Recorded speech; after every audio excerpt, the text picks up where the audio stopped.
My name is Patrick Wall. I'm the Associate Professor of Public Health Medicine in University College Dublin, and until 2008 I was Chairman of the European Food Safety Authority. Well, genetic engineering, as a scientist and as a medical doctor, I view genetic engineering as a technology. So is genetic engineering a good thing or a bad thing?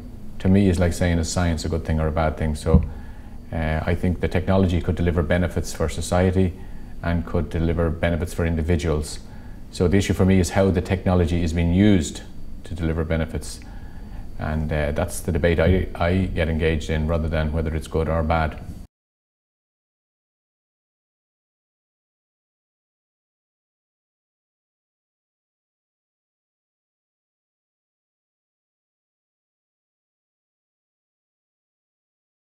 EFSA was created because of a chronology of food scares that damaged consumer confidence in the safety of the food chain, in the commitment of the food industry to produce safe food, and in the regulatory agency's ability to police the food chain. And so we had the two big ones would be dioxin scare in Belgium and the BSE crisis, where the citizens were guaranteed that, say for example, that the beef was safe, and scientists reassure them and politicians reassure them. In fact, they were incorrectly reassured. And so EFSA was set up as an independent agency to do risk assessments on all risks across the food chain with openness and transparency, and that they were separated from the risk managers and the regulators. Now, although EFSA is an independent agency, it's actually receives its funding from the Commission, and the founding legislation that set up EFSA mandates that EFSA does its business in a particular way. So EFSA has a series of 10 scientific panels. They're populated by independent scientists from outside of EFSA. They're not on the EFSA executive staff, and these panels range from panels that look at plant protection products, that look at animal health and welfare, that look at microbial contamination in the food chain, that look at chemical contamination in the food chain, they look at emerging risks, and that look at GMO. Now, several of the panels have a role in undertaking risk assessments as the first step in the regulatory process. Whereas some of the panels look at emerging risks and they give an opinion on those risks. Others, like plant protection products, materials in contact with food, enzymes that are used in the food chain, health claims, they're an assessment by EFSA is a prerequisite to entering the approvals process. So what many people think that EFSA approve GMOs, EFSA don't approve GMOs, but a favourable risk assessment by EFSA is a prerequisite to enter into the approvals process. EFSA itself as an organisation, the executive staff of EFSA don't give opinions, and an EFSA opinion in law is defined as an opinion of one of these independent panels.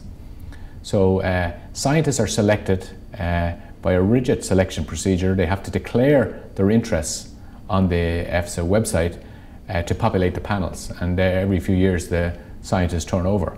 So basically on the GMO panel there would be an array of scientists from throughout the European Union who are familiar with the technology, and they do the assessment in a way that's mandated by the Commission. So every GM variety is assessed on a case-by-case basis, and so if, for example, a particular maize is approved with a particular trait and some company submits a dossier with a very similar maize with a first cousin of that original variety, the assessment is undertaken from scratch all over again. There is no allowance made for varieties that are approved in other jurisdictions. They're assessed from scratch by EFSA. So basically the regulations mandate that things are done in that fashion. But I'd like to correct the opinion that many people have that EFSA approve GMs. EFSA don't approve GMs. EFSA just is the first step as the gateway into the approvals process.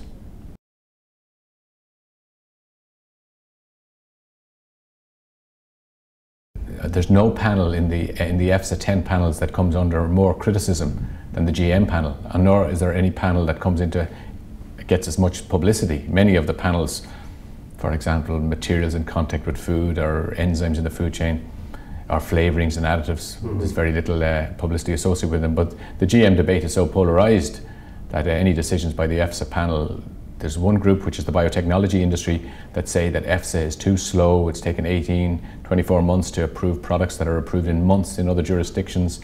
They're affecting EU competitiveness. And then we have people who are concerned about the technology and say, look, there are issues that are not being considered. Now, EFSA considers primarily public health, food safety, secondary impact on the environment, but there are other issues that EFSA doesn't consider. There are ethical issues, and some people are against the technology because they think, you know, it's wrong to modify what God created, or they think it's unethical to put trans-species genes like a fish gene into a tomato. They'd say that's wrong, and they're against that. But those ethical issues are not considered by EFSA because it's not in the EFSA mandate to do that. Then there are people who are against corporations owning the entire food chain, and people that put profit before public health. Again, that's not within EFSA's remit. So one has to be clear that EFSA's remit is quite narrow. There's a much broader canvas to be discussed when you're talking about GMOs and the application of the technology. I mean, my own opinion is that the technology itself is not inherently good or bad. And could the technology deliver benefits for society? I'm sure it could. There's an argument that the technology we could have crops that would be better able to survive in arid conditions and help third world farmers. Now, that's theoretically possible. Now, will it happen? Third world farmers are poor, and therefore, unless we have publicly funded research and third world farmers are given access to the technology and the IP, it might never happen. So I wouldn't just rubbish the technology. I mean, as a medical doctor, I see where the technology has delivered benefits for society in medicines and cancer treatment, etc. And there are risks and benefits, and so you have to weigh up the benefits and the risks. EFSA only does risk assessments. It doesn't do benefit assessments. So it's not EFSA's role to sell the technology or sell the benefits of the technology. It only does risk assessments. So, I mean, there are areas where theoretically the technology could deliver benefits. I mean, as a medical doctor, I'm advising people to take 3 helpings of oily fish per week. So if everybody took 3 helpings of oily fish, we decimate the fish stocks. But like, there is a project here that's UCD is a partner in it, funded by DG Research, where they've developed a plant, the LipGene project, where they've developed a plant that can produce omega-3. And omega-3 is good for your cardiovascular system. So if people use the plant omega-3, we could save the fish stock. So, you know, I mean, you can't, that's an example, but you can't judge it in isolation. You have to look at the benefits. And if the benefits only accrue to corporate giants or to farmers, well then it's understandable that citizens say no.